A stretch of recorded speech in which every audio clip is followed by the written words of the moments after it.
report damage, request help, or donate. Together, we will rebuild stronger. The time by the Office of the Prime Minister is 5:30 p.m. and it's family time.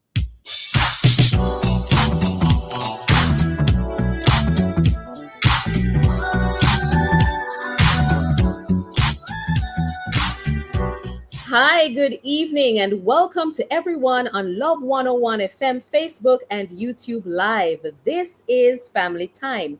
Family Time is about your issues and your relationships. It's about your at-home family, your community family, and your global family. Family Time is produced by Family Life Ministries, and our aim is to enable healthy families, which will lead to healthy nations. So stay with us and please connect with us via all our platforms. Subscribe to our YouTube channel simply at Family Life Ministries FLMJA. And on Instagram, keep up with what's happening at simply FLMJA. While Family Time is a family program, we'd like to caution that it may on odd occasion touch on what some may consider mature subject matters. Your discretion is advised. I'm Crystal Daly Thompson. Now, many of us know someone who seemed perfectly fine until they are not. A father who never complained, a co-worker who was always strong, a neighbor who said they just felt tired, then suddenly a heart attack. Today, we are talking about what is happening inside the body long before chest pain begins, the warning signs we overlook, and how everyday choices can protect your heart and the hearts of those you love. And as we have that discussion, we'd like you to share something with us. What's one unhealthy habit you know you should change for the health of your heart? We all do have it. We like fast food, fried food. Oh, yes. What is one unhealthy habit you know you should change for the health of your heart? Send your answers via WhatsApp text and WhatsApp voice notes to 876-997-3125. Try to keep those voice notes to no longer than 30 seconds. And you can also call our studio lines at 876-968-8327 or 876-968-8328. Watch us and comment live on Love 101 FM Facebook and Love 101 FM YouTube. Our conversations are about faith, family, and how we live out our best lives and our beliefs with love. We'll be right back. This is Family Time. Have you subscribed to Love 101 FM's YouTube channel as yet? No money needed. You just need to type in Love 101 FM in your YouTube search, and when you get to our channel, click on the big red subscription button. It's as simple as that. You'll then see a little bell. Click on it. That way, you'll know when we go live. Yup, you will be informed right away. Love 101 FM YouTube channel. All subscriptions are free, so no worries. Do it today and keep connected to Love.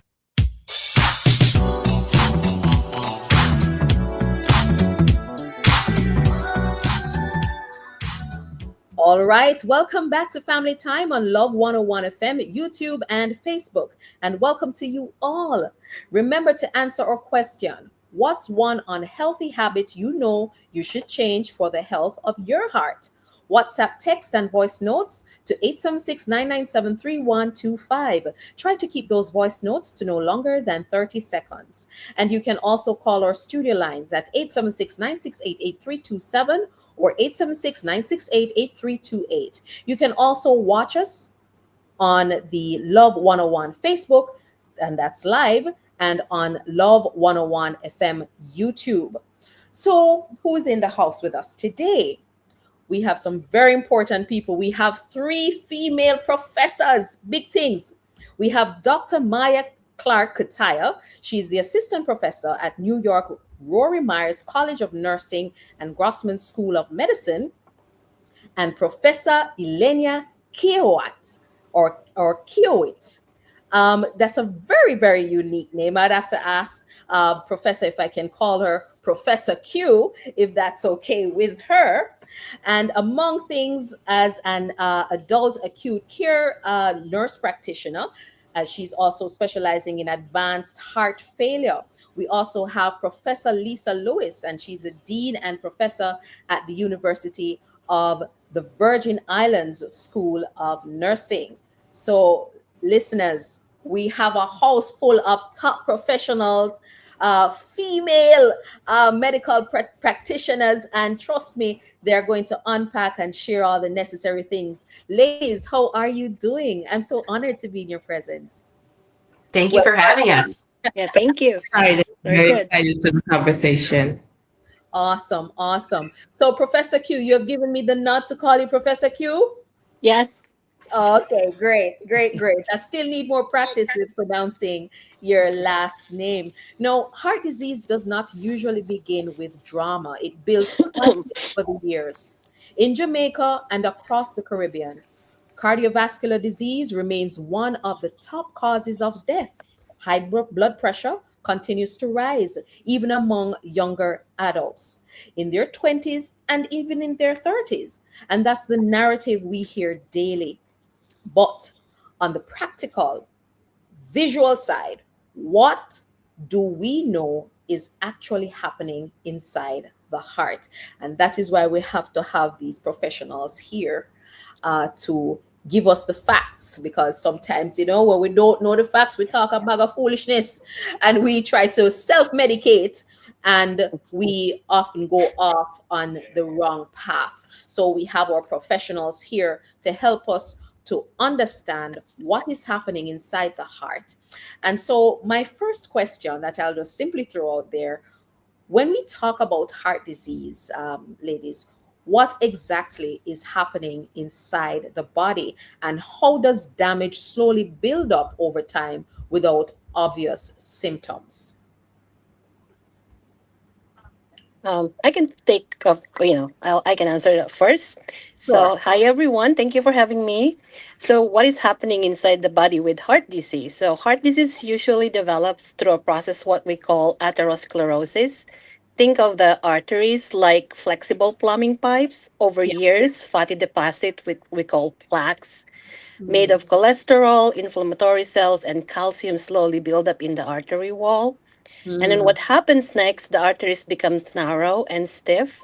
Then the blood flow to the heart muscle decreases. Sometimes plaque rupture causes blood cut to throw somewhere in a smaller pipe, causing a clog, or that can result to a heart attack. So the reason people feel fine is that the body compensates. Blood mm. vessels slowly adapt, so symptoms may not appear until a blockage is very severe, or there's a sudden break off of a plaque and it clogs a smaller pipe, one of the vessels. So heart disease, it usually takes decades usually in the making, which is why prevention is so powerful. Wow, wow, wow. As you were speaking, Dr. Q, I'm just visualizing all that you're talking about, the blockage in the arteries and the building up of plaque and so on. And as you were speaking, I remembered that February is Heart Month. So it is so fitting for us to be having this conversation, and we want listeners to remember that, to note that February is Heart Month, and of course the month that a lot of people celebrate love. 2 weeks ago was Valentine's Day, and here we are discussing the heart, the real heart that keeps the body going. So I want to ask a question before I ask about high blood pressure, and I'm going to pass that on to Professor Kataya. The high blood pressure is often called the silent killer, but what is it actually doing to the blood vessels and the heart muscle that makes it so dangerous? So the high blood pressure is kind of a precursor to what Yelenia is talking about. As you're having those pipes and those tubes become narrowed or stiff, Yes. it's the amount of work that the blood is doing to get through the vessels and around the body. And as that happens, it causes Yes. the heart to work really hard, and that muscle becomes firm and doesn't work quite as well as it should. And so that damage causes less effective function. So it doesn't work as well over time. And so Mm, that's why we really try to encourage people to work on their pressures so that their heart itself isn't working against itself. okay, awesome.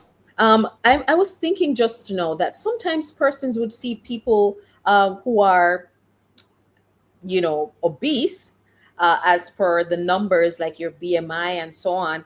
Is it that what is like a myth that must be debunked? Because sometimes people think that because someone is large in size, or they're slim, they won't have high blood pressure, they cannot have a heart attack because I'm slim, or you're more likely to have a heart attack because you're over 200 pounds. um, why should we debunk that kind of thinking? Dean Lewis, do you want to go? Do you want me to go? So Uh, I am going to defer to the actual nurse practitioners. I do have a comment after okay. Elenia, about what it does to the body, but I think Dr. Clark Kutai is perfectly capable of answering that and probably should be the one. Yes, sure. Elenia, thank you. That's Ask very you the kind of you. question. I'm going to ask you the following question, but yes, go ahead, Professor.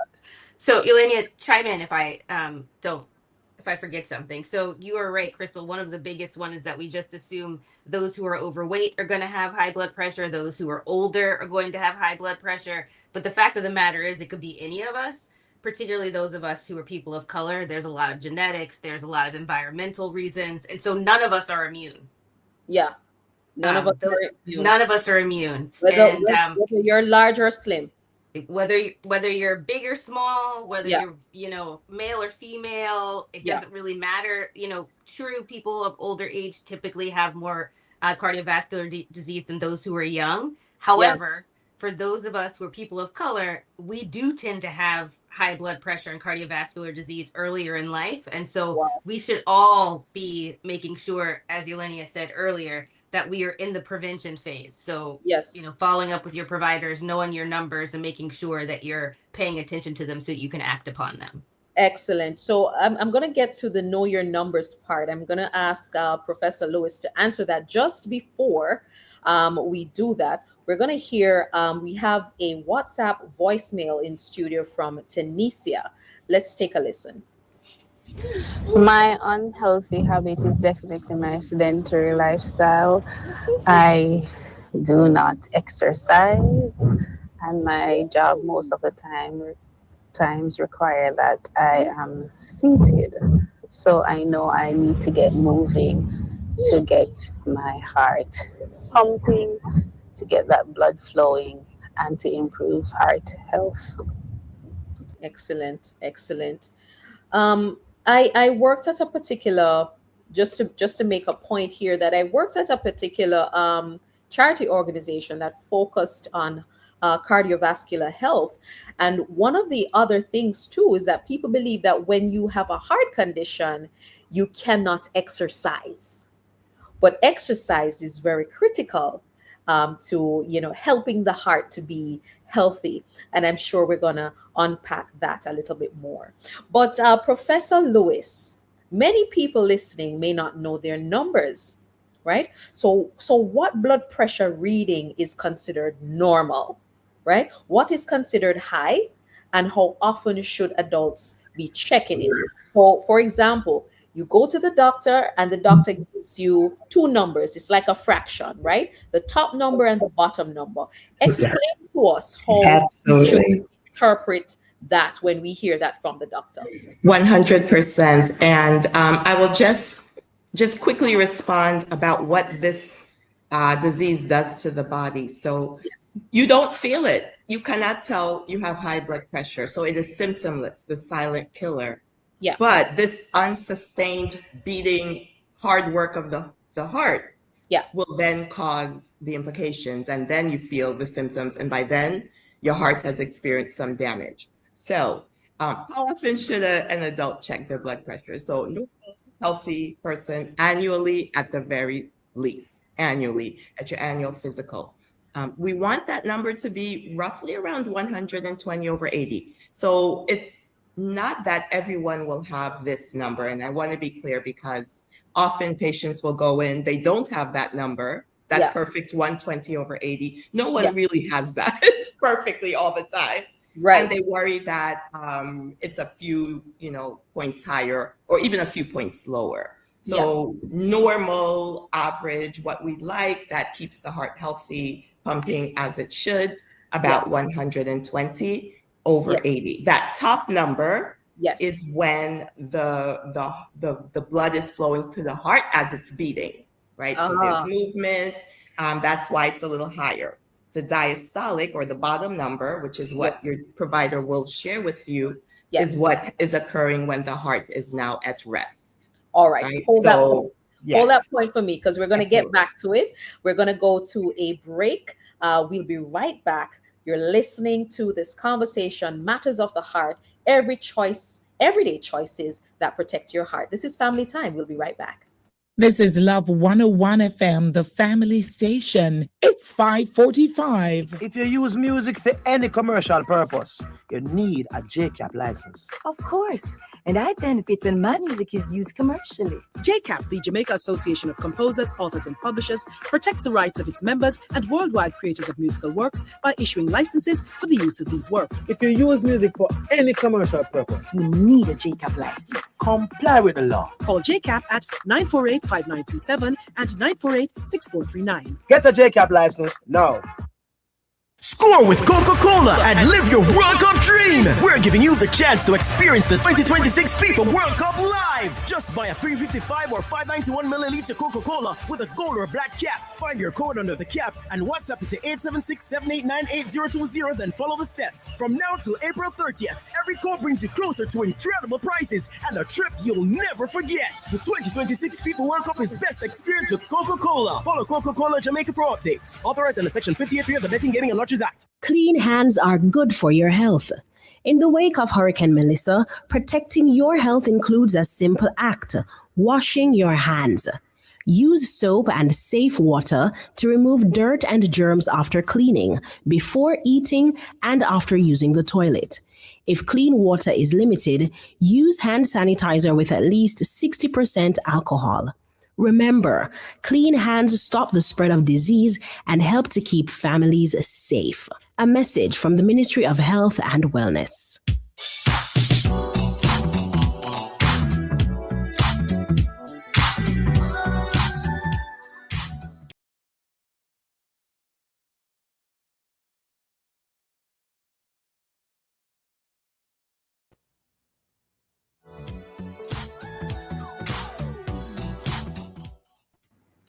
Welcome back, listeners. Have you responded to our special request?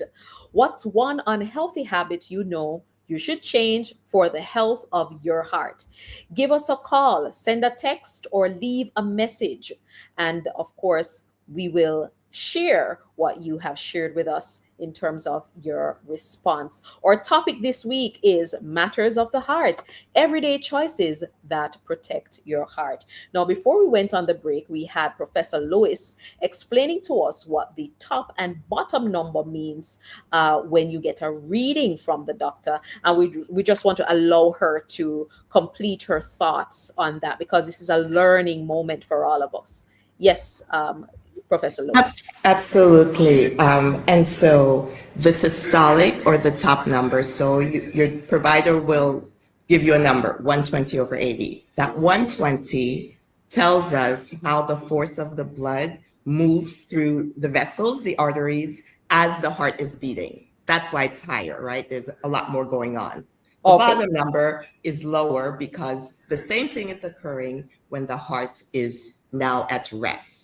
And so what occurs with hypertension is that the force just continues to be elevated without a period of rest.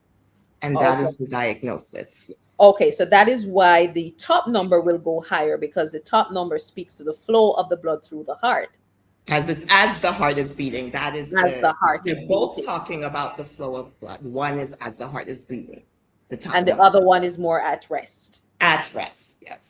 Okay, so guys, you heard that. So when you get that number from your doctor, the top number is how the blood is flowing as the heart is beating, and your rest. Does that refer to the bottom one? Refers to your resting pulse? While the heart rests between beats. Between beats. So guys, this is why it's so important for the top number to be low, because you don't want the blood to be rushing too much through the arteries. Now let's talk about cholesterol. What does it mean when someone says that you have high cholesterol? Professor Q, we want to hear from you where that is concerned. What does it mean to have high cholesterol? And uh, do women tend to have higher cholesterol levels than men do? Um, so yes, so what it means when they say you have high cholesterol, it's not Yes. actually the whole measurement. There's a good and a bad cholesterol. So that's what's more important to note, the component. So the bad cholesterol is what we call LDL, or the low density lipoprotein. This is the cholesterol that delivers the cholesterol to the artery walls, and these are the ones that actually form a plaque. And then we Yes. also have what we call HDL, which is your good cholesterol. It helps remove cholesterol from the bloodstream, actually. So the numbers to know, LDL goal, which is your bad cholesterol, it should be less than 100, the measurement. And your Yes. HDL goal, which is your good cholesterol for men, the recommendation should be the goal is greater than 40. And Yeah. then for women, is greater than 50. And there's Mm. also another component of your whole what we call lipid panel, which is your cholesterol panel, Yeah. so to speak. It's called triglyceride. This is more like, if in layman's term, more like the fatty cells. Yes. And the target level for that should be less than 150. For patients who are high risk, like if someone has diabetes, prior heart attacks, we often try to aim the LDL, which is the the bad cholesterol. We always say to patients, our goal is to keep you less than 70 of the bad cholesterol. So lowering the LDL is one of the most powerful tools to have them to prevent these patients who already have risk factors from having heart attacks. Okay. Thank you so very much for noting that. I'm hoping that the listeners are noting those things so that when they go for their annual medical checks, they know what kinds of questions to ask their doctors. What does the LDL mean, and all of these kinds of things. All right. And guys, also remember you can go back and watch this program live on Love 101 YouTube. So, my next question, I'm directing this to Professor Kataya.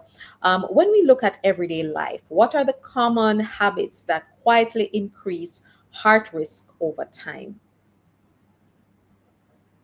So, thinking about your everyday life, the first thing I would say, which the caller mentioned before, is being Yeah. very sedentary. So, not moving around. A lot of us, myself included, are in jobs where you're sitting for 6 of the 7 hours that you're there, and then you don't move around when you go Yeah. home. So Yeah. that's one. The other thing is smoking. If Mm. you smoke tobacco, chew tobacco, smoke a pipe, cigars, that was, Mm. is another risk. What you eat.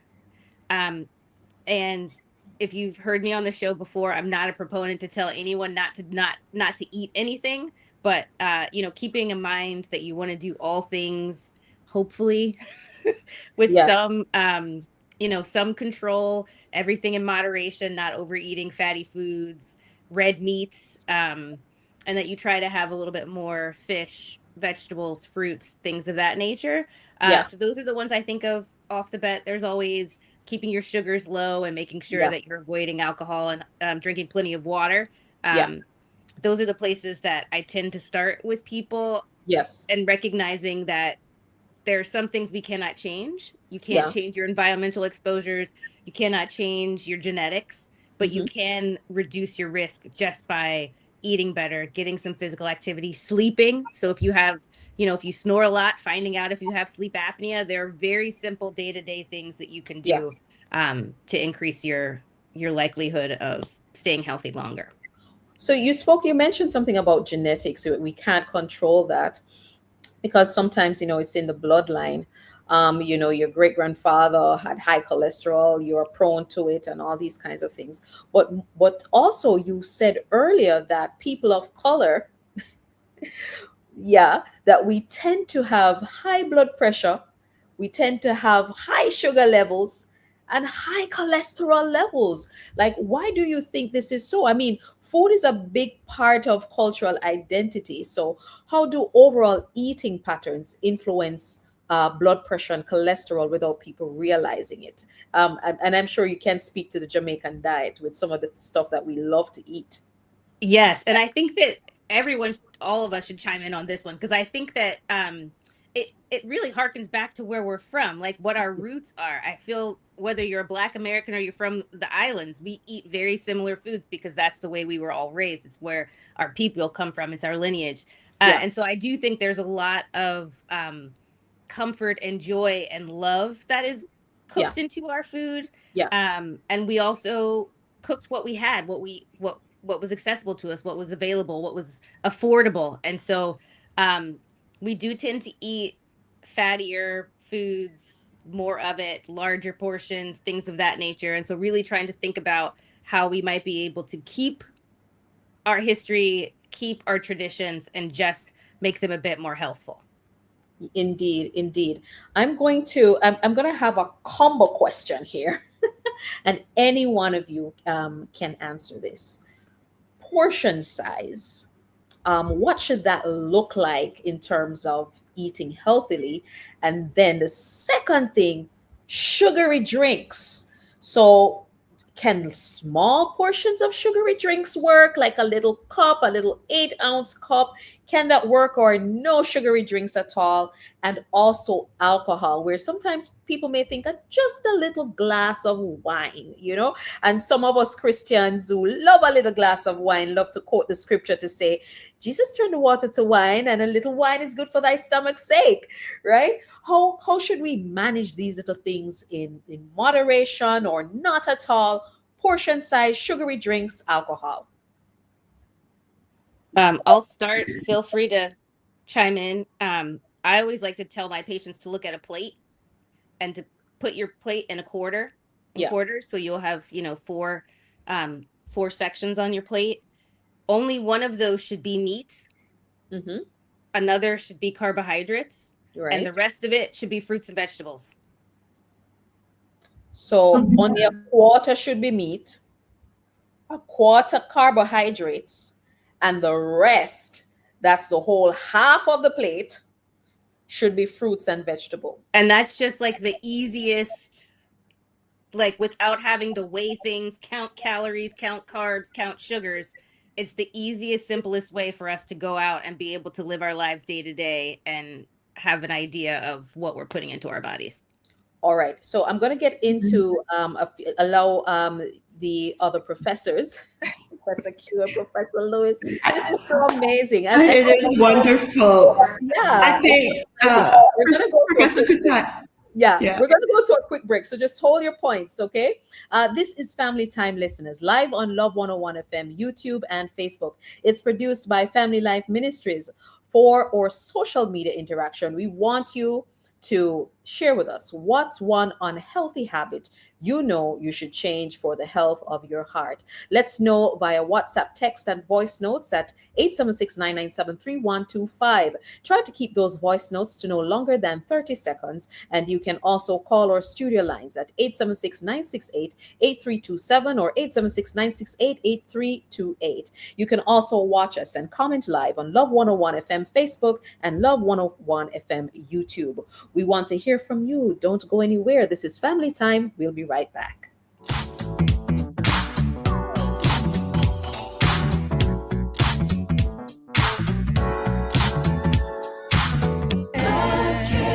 Sometimes all we need is a listening ear. The listening ear, the counseling, the logical reasoning, and spiritual guidance are what appeal to us. That's why I'm here. I'm Dr. Joan Pinkney, the counselor, your counselor on Love 101 FM, Tuesdays and Wednesdays, 10 to 11 p.m. You know you can call on me. I will listen and more. So let's talk about what's bothering you. Anything. Tune in, listen, call in, text or voice message. I'm Dr. Joan Pinkney, counseling psychologist, ready with a listening ear, Tuesdays and Wednesdays, 10 to 11 p.m. Right here on the family station, Love 101 FM. Following the passage of Hurricane Melissa, Jamaicans are urged to take precautions to prevent leptospirosis, a disease spread through contact with water, soil, or food contaminated by the urine of infected animals. Remember, avoid swimming, wading, or playing in floodwaters or any water that may have resulted from flooding. Avoid consuming food that may have been contaminated with floodwater or animal urine. Wear protective clothing and footwear when working or walking in areas that may be contaminated. And visit the nearest health center immediately if you experience fever, chills, muscle pain, or other flu-like symptoms. A message from the Ministry of Health and Wellness. Jamaica live good, yeah. I make we enjoy life, but we feel safe at night. Jamaica live good. Jamaica, stop the killing and give up the guns. Just live good now. The time brought to you by the Ministry of National Security and Peace is 6 o'clock.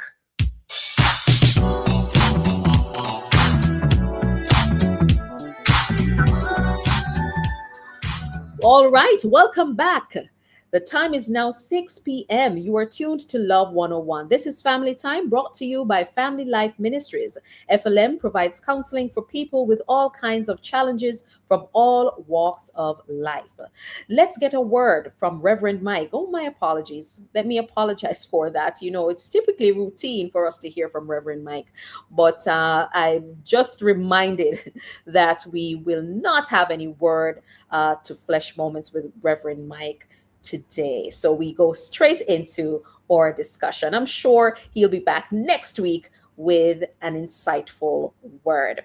So let's continue on where we left off with that combo question about moderation, alcohol, portion size. So we heard already from Professor Kataya about having your plate in quadrants and a half being fruits and vegetable. Let's hear now about alcohol intake and sugary drinks. Now, a particular health charity organization and a cardiovascular health center in Jamaica, do not wish to call the name, but they have been promoting the need for schools to hold back or manage sugary drinks in school and trying to build awareness among Jamaicans about sugary drinks. So we want to hear about the sugary drinks and the alcohol. How should that be handled to protect heart health before we move on? So again, Professor Clark Kataya talked about moderation. So alcohol, we don't want you to drink alcohol. But moderation is fine. And so what we find is that people drink too much alcohol. They overestimate what a serving is. And so, for example, a glass of wine is not a 16-ounce tumbler cup. Right? So the American Dietetic Association, a glass of wine is a serving and it is not considered unhealthy. It's 5 ounces.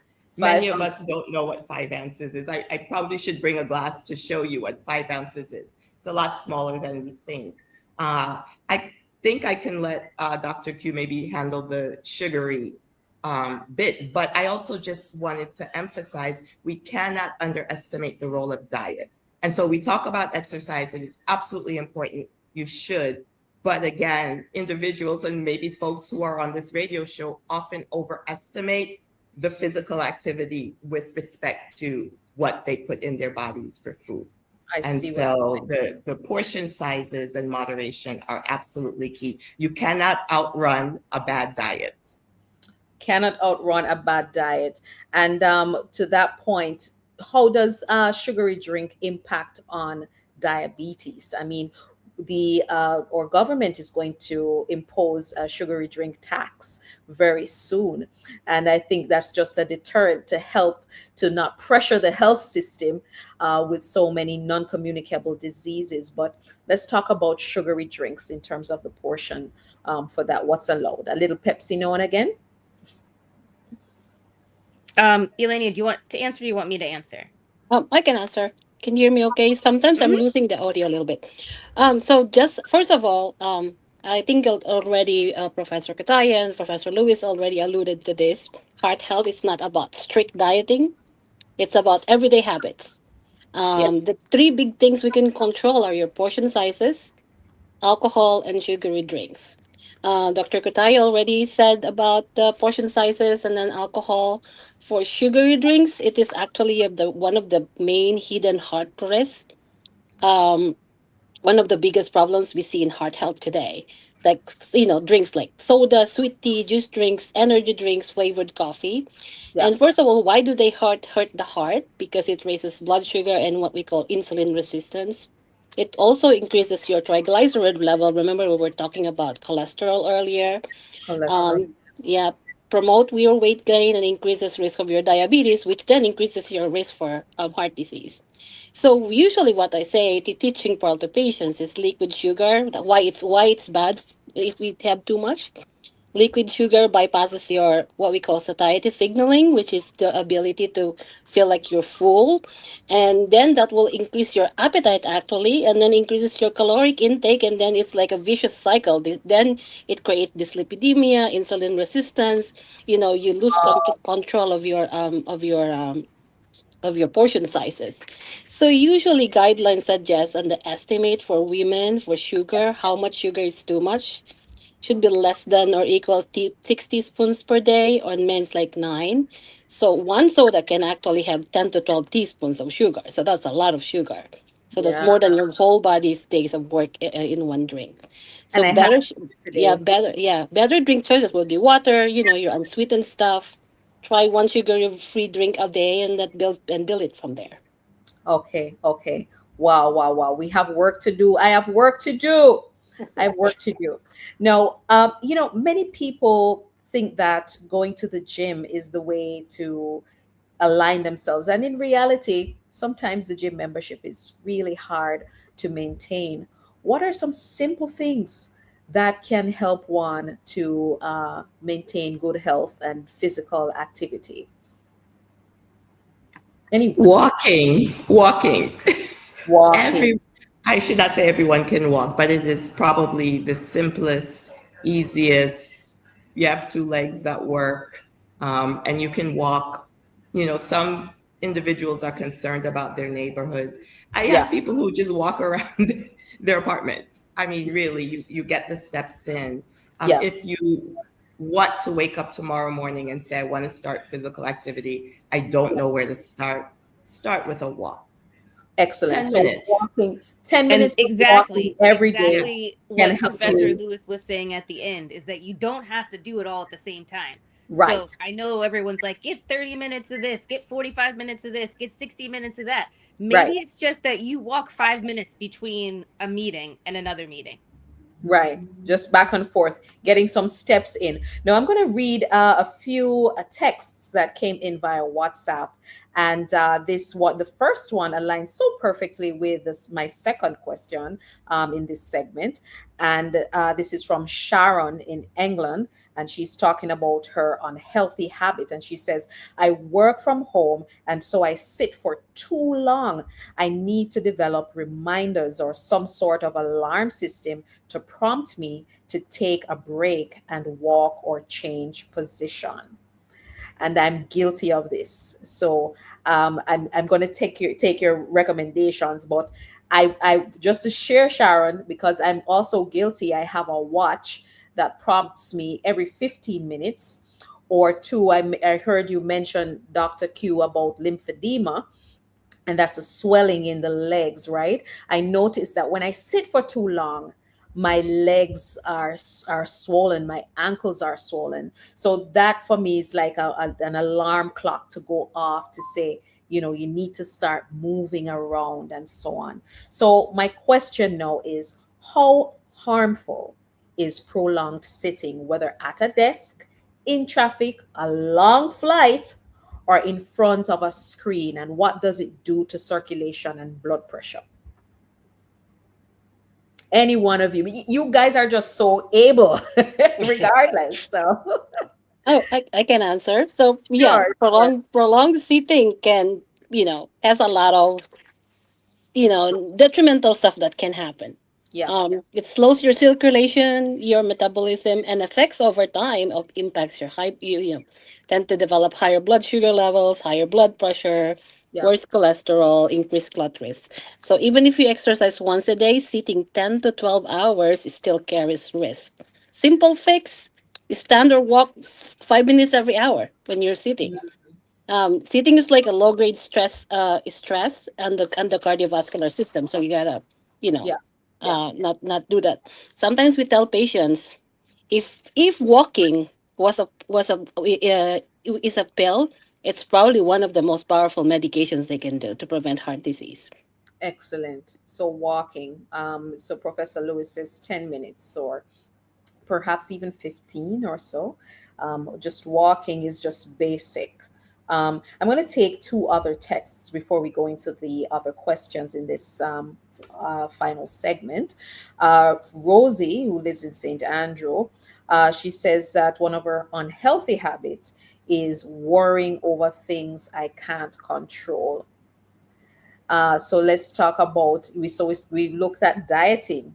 How does worry, Professor Kataya, I see you're nodding your head. How does worry impact or stress impact on high blood pressure levels and cardiovascular health? So stress, unfortunately, does raise your blood pressure. I mean, it's a natural reaction for us to, you think about fight or flight, that when you're stressed, that's how your body compensates, how your body reacts to make sure it's getting enough blood where it needs to go.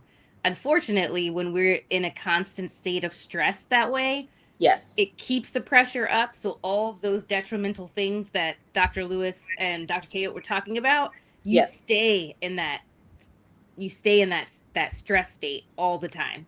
And in addition to that, it also causes hormones to rise. So the hormone cortisol, you probably see those terrible commercials talking about what it does to your body. That also causes your body to stay in that fight or flight sort of response. And so you end up holding on to fat cells. You end up really containing yourself so that you're able to respond in whatever way possible. And so the stress combined with the changes in your hormones and your blood pressure really are detrimental. And so I don't have a quick fix on how to get rid of stress. I'm nodding because I sit in that same place too.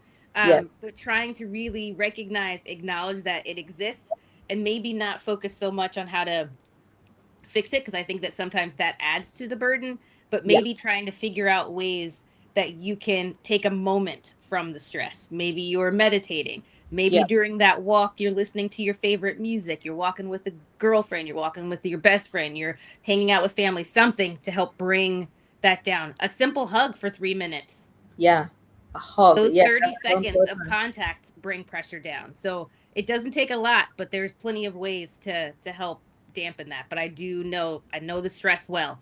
Yes, and that's so important for you to mention because, in my own opinion, I believe that as a society in Jamaica, we tend not to be so huggy, for lack of a better expression, right? So it's so good to know that hugs are important. Physical contact, gentleness is very important. Now, I have a question here which appeals to me, even though I may be young, so to speak, but you have persons who have joint pain issues. I dislocated a left knee and my left knee, and sometimes there are some exercises that I can't do, and sometimes persons, because of joint pain, they shy away from activities. What are some safe ways to stay active while protecting your body?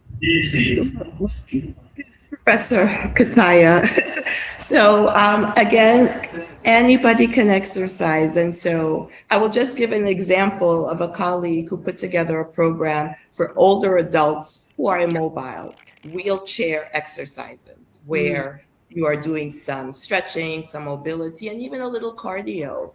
And so I do first always endorse working with a trained provider or therapist if you have joint issues. So I know we have listeners on the call, so I do think it's important that sometimes you do need help and you can't do that yourself. And so that is important. But even stretching, if you can't do anything else, even stretching, yoga, which is very low intensity, and they have various forms, wonderful for physical activity and burning calories in a safe way. Okay. And I'll just add to that those chair exercises that Dean Lewis is talking about will actually alleviate some of the joint pain that you have. So I wouldn't say push through the pain, but I would say, as she advised, reach out, get some help from a physical therapist or a trained specialist to find out what exercises you can do, because they do improve your mobility and they can improve the pain that you're in from being immobile. Yes, yes. Okay. I'm getting some feedback here from studio saying that chair exercises are pretty intense. But this is why we should do them, so you can get a good exercise in, right? So guys, we're heading into our final break. This is Family Time live on Love 101 FM, YouTube, and Facebook. It's produced by Family Life Ministries. For your feedback, we want to hear from you. What's one unhealthy habit you should change for the health of your heart? Send your comments via WhatsApp text and WhatsApp voice notes to 876-997-3125. Try to keep those voice notes to no longer than 30 seconds. Call our studio lines at 876-968-8327 or 876-968-8328. You can also watch us and comment live on Love 101 Facebook and Love 101 YouTube. We want to hear from you. Don't go anywhere. We're heading into the final segment of the show. This is Family Time. We'll be right back. This is Love 101 FM, the family station. It's 6:15. You can see the face, but not the heart. Those who want to do you wrong. Bless up. This is Christopher Martin. Human trafficking is a crime. Let's unite to end human trafficking. Be wise. Open your eyes, spot them, stop them, and report them. A message from the Ministry of National Security. No shadow at the dark. No shadow at the dark. Hey, my peeps, get this on the regular. Your HIV status, if you consider the least of a test once a year. Just 15 minutes and your status clear. Cause it might not show up on your timeline and you learn too late, so you're out of time. A progressive future, mandatory. Real long life, our story. You hear?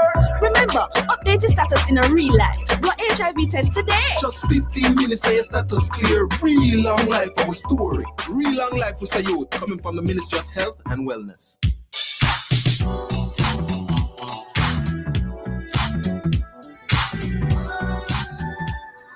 All right, listeners, welcome back. You are tuned to Love 101. This is Family Time, brought to you by Family Life Ministries. FLM provides counseling for people with all kinds of challenges from all walks of life. Remember, you can tune into the program via the Love 101 Facebook page and YouTube channel. And welcome back to our discussion on matters of the heart, everyday choices that protect your heart. Still here to talk to us, or is talking with us, taking us through this topic, are Dr. Maya Clark Kataya, Assistant Professor, New York Rory Myers College of Nursing and Grossman School of Medicine, and Professor Yenla, let's get the pronunciation right, Kiowat, right, Professor Q. Right. I got that. Among other things, is an adult acute care nurse practitioner specializing in advanced heart failure. And that's Professor Lewis. We have Professor Lisa Lewis Dean, who is also a professor at the University of the Virgin Islands School of Nursing.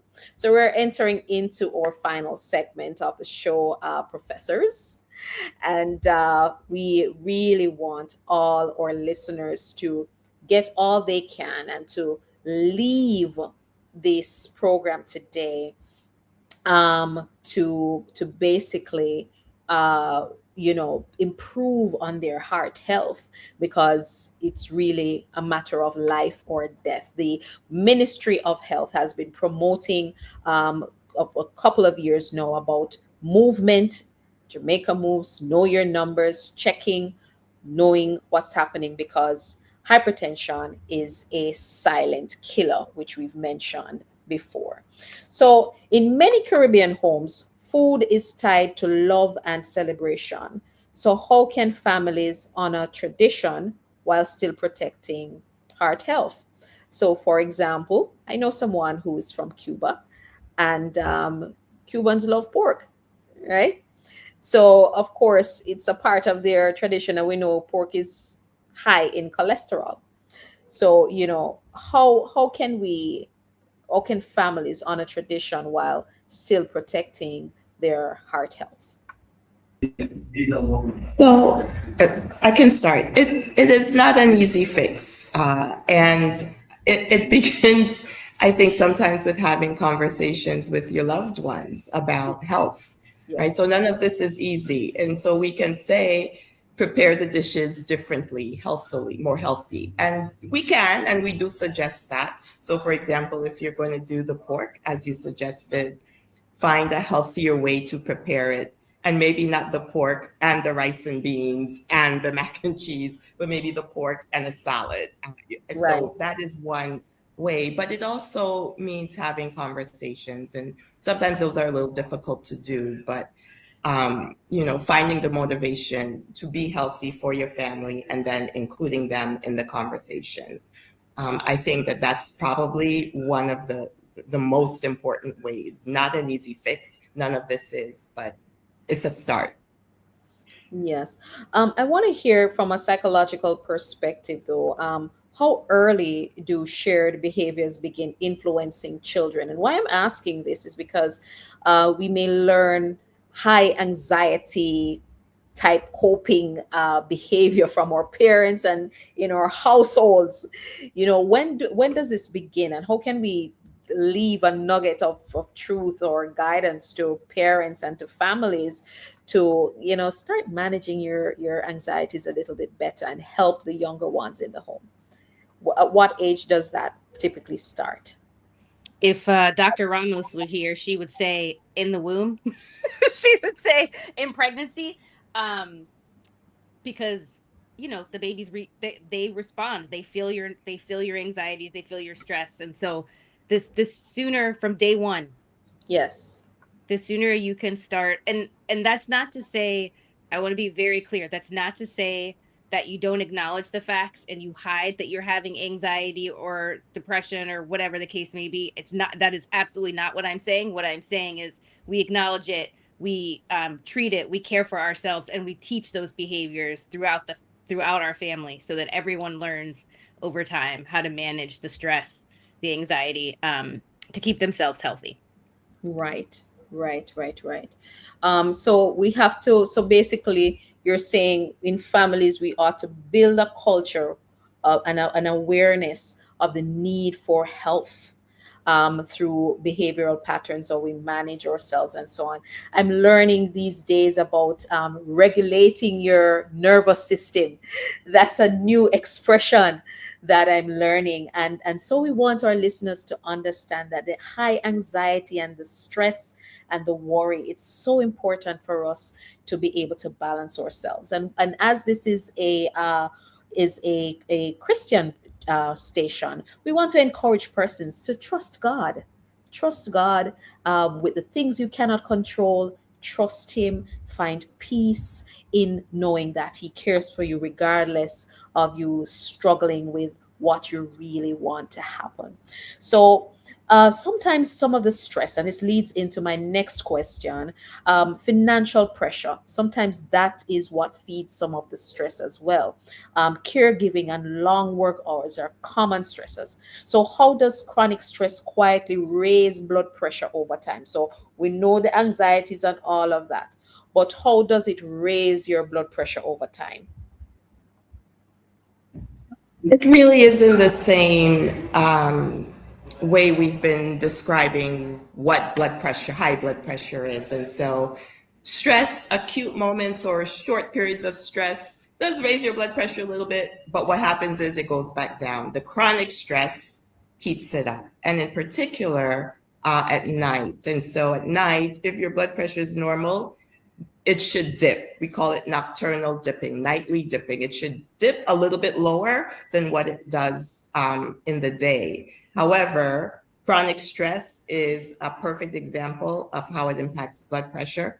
And we find that people who experience chronic stress, they do not have that nocturnal dipping. Okay. Um, when one family member is diagnosed with hypertension, how can the entire household, and I'm pointing this to you, Dr. Q, how can the entire household adjust routines together rather than isolating that person? So you're in a home together. What would you tell your patient? Um, say a couple comes before you and the husband is diagnosed with high blood pressure. How do we not isolate him from, oh, he has hypertension, so no salt, so and so and so, you can't have. How do we, kind of just support him, for example, in when if there's a diagnosis? Yes, so that's very common. So when one person is diagnosed in hypertension, I mean, sometimes I do tell our patients, like, think of this as as a team. Yeah. Everybody in your team needs to do their part to help each other, right? Yes. So when one person has hypertension in the home, you should reduce salt for everyone. Walk together, do activities, physical activity together, cook healthier meals together, um, Yes. and share medication reminder, because life change is easier when the household participates. Yes, that's so good. That's so good. Because Yeah. when everyone else adjusts, it's also protecting their health. So they should see this as a warning sign for them as well and say, let me change and let me support daddy, let me support mommy, let me support my brother. Let's all just avoid sugary drinks, too much salt, and so on. That's a wonderful idea. So listeners, if it is that your grandma, your mother, or your husband, or your child has been diagnosed with high blood pressure and you have not been diagnosed, it's not a free ticket for you to continue in that kind of practice. All right. So, how can we incorporate? We want to encourage churches, where we worship, and how can we encourage churches, persons who are listening, and so on, administrators for churches, ministers at churches? How can they incorporate more awareness of healthy living in church spaces? Yeah, so I've done work in this area, can speak to it for more than 2 minutes, so I'll be brief. We do know and we have good data to support that church health programs and even incorporating your spiritual beliefs can better support your health practices, managing your high blood pressure. And so some work I've done has done that. I tested two programs, one that was just a basic health program in a church and one that actually incorporated spiritual and Christian beliefs. Both Yes. programs did well. So the space of the church is really important. And again, given your show, I think it's important to emphasize that. It's a place where many communities trust. So they're going there anyway. Captive audience. Yes, yes, indeed, indeed. Ladies, I thank you each so much for sharing those insightful feedback. I'm so happy as well, Professor Lewis, for learning how to interpret those numbers, top and bottom. Thank you for that. And of course, Professor Kataya chiming in on some of the social aspects. Dr. Q, Kiowat. I've practiced in my head until I got it. So I thank you also for sharing deeply medical perspectives on that. It has been a wonderful time having you all. Thanks for being here with us, everyone. We hope today's conversation helps in shaping you and your homes.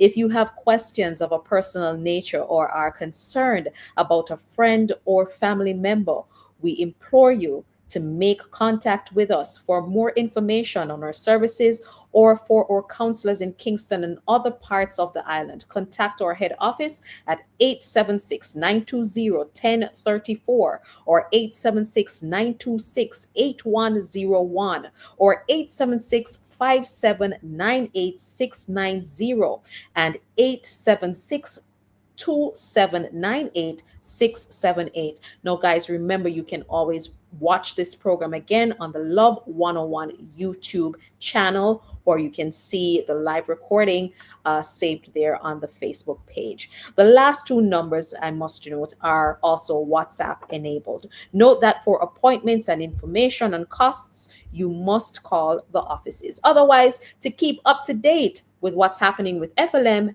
and or programs, subscribe to our YouTube channel, Family Life Ministries FLMJA, and on Instagram at simply FLMJA.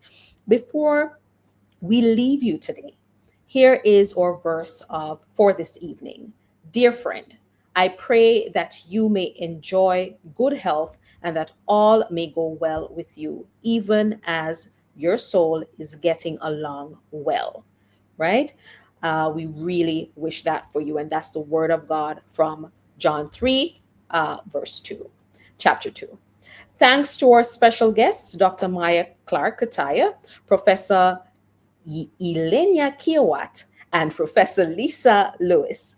Rashid Perry, big up yourself for resource and research. And of course, our show producer, Kathy Gale. Derval Graham, thank you so much for piloting us through this hour. And of course, thank you, our listeners. I'm Crystal. Have a blessed rest of week.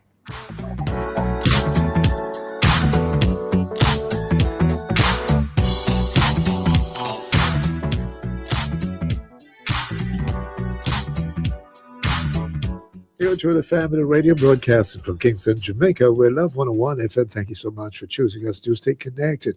It's 6:30 now, and it's time.